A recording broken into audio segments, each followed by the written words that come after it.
پاکستانی سیاستدانوں نے چونکہ اپنے ساتھ شریک سفر کیا ہوا ہے ججز کو، جرنلز کو، ٹھیک ہے نا، بیوروکریٹس کو، تو یہ پورا ایک بڑا گروپ ان کا بن گیا ہے اور ان سے جان چھڑانا کوئی آسان کام نہیں ہے۔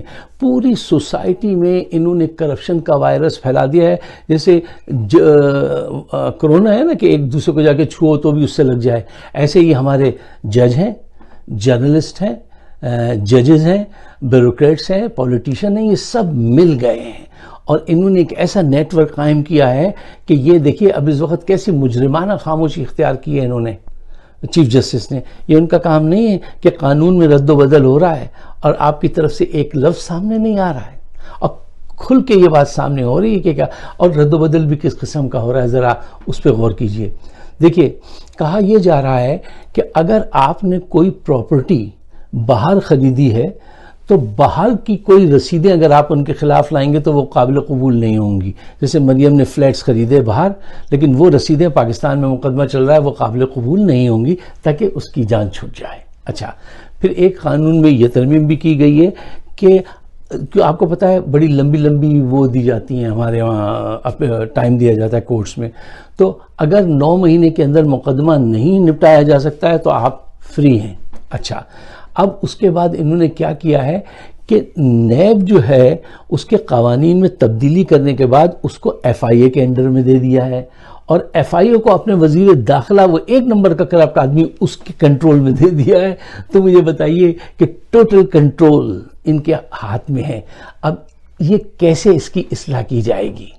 ٹھیک ہے، اب اس کا واحد طریقہ یہ ہے کہ کرپشن کو ختم کرنے کا واحد طریقہ یہ ہوتا ہے کہ آپ کو اس کو چیلنج کرنا پڑتا ہے۔ آپ کے پاس ایک لیڈرشپ ہونی چاہیے، آپ کے پاس ینگ لوگوں کی بھرپور طاقت ہونی چاہیے، جو دونوں ہتھیار اس وقت آپ کے پاس موجود ہیں۔ آپ کے پاس عمران خان کی صورت میں ایک دبنگ لیڈر موجود ہے، ینگ لوگ اس کے ساتھ ہیں، تو میں سمجھتا ہوں کہ یہ مشکل کام جو ہے شاید اللہ تعالیٰ وہ آپ لوگوں سے ہی لینا چاہتا ہے اور آپ کے حصے میں ہی آئے گا۔ اب دیکھیے اس سے زیادہ کھل کے اور کیا بات ہو سکتی ہے کہ ان کے ایک رہنما خرم دستگیر، انہوں نے کہا تھا کہ ہم نے اس وجہ سے جلدی کی کہ ہمیں پتہ چل گیا تھا کہ یہ جو ہے اسپیڈی ٹرائل بنانے والا ہے عمران خان، اور پھر ہم سب کو پکڑ کے اندر کر دیا جائے گا اور یہ پھر 10-15 سال تک حکومت کرے گا، ہم باہر نہیں آ سکیں گے۔ اس وجہ سے مہنگائی ان کا موشن نہیں تھا کہ مہنگائی ختم کرانی ہے، پاکستان کو ترقی کی راہ لے جانا ہے، یہ ان کا موٹو نہیں تھا، ایسی کوئی بات نہیں تھی، صرف اپنے مال کو چھپانا تھا، بچانا تھا۔ اسی لیے جب سے یہ اقتدار میں آئے ہیں، ڈالر کہاں جا رہا ہے، کیا بربادی ہو رہی ہے، $8 بلین کی ریمیٹنس کم ہو گئی ہیں، $500 بلین کی ایکسپورٹ کم ہو گئی ہے، 30% ٹیکس نیٹ آپ کا ختم ہو گیا ہے۔ ان کو کسی بات کی فکر نہیں ہے، بس ان کو فکر ہے کہ نیب کے قوانین جلد سے جلد جو ہے وہ بدلوائے جائیں اور آنے والے الیکشن کے لیے تیاری کی جائے کہ اس میں دھاندلی کیسے کرنی ہے اور کیسے جیتنا ہے، یہ اس پہ فوکس ہے۔ اور اس بات کو کیا سپریم کورٹ نہیں دیکھتی؟ دیکھتی ہے، سمجھتی نہیں، سمجھتی ہے، جتنا میں سمجھتا ہوں اس سے زیادہ سمجھتے ہیں، ٹھیک ہے نا۔ لیکن میں نے کہا نا کہ ایک one hand wash the other hand, وہ سب ایک ساتھ ملے ہوئے لوگ ہیں۔ ان کے خلاف عمران خان ایک پیور جہاد کر رہا ہے، اور میرا آپ کا فرض ہے کہ ہم اس کے ساتھ کھڑے ہوں، اس کا ساتھ دیں۔ اگر آپ میری بات سے اتفاق کرتے ہیں تو برائے مہربانی اس کو آپ ضرور سپورٹ کیجئے اور اس کو شیئر کیجئے اپنے دوستوں کے ساتھ، اور ان سے کہیے کہ وہ آگے شیئر کریں، ایک رائے عامہ ہموار کریں کرپشن کے خلاف۔ ہمارا چینل ہے فائق صدیقی شو، اس کو ضرور سبسکرائب کیجئے۔ آپ سب کا بہت بہت شکریہ۔ خدا حافظ۔